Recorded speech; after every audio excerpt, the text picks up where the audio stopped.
কৃপাতে বিশ্বাস রাখা।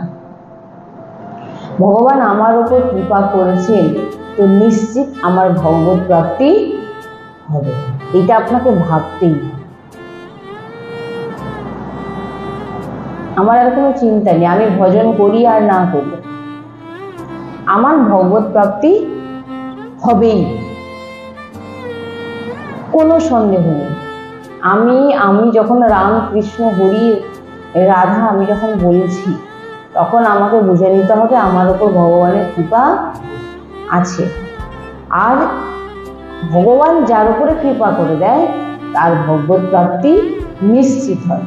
তাহলে আমি যখন রামকৃষ্ণ হরি হয়তো আমি নিরন্তর করতে পারছি না, যতটুকু সময় যখন যতটা মনে আসছে যে আমি করছি, এটা কিন্তু ভগবত কৃপাতেই আমার হচ্ছে। এটা অনেক গভীর বিষয়, বোঝার বিষয় আছে।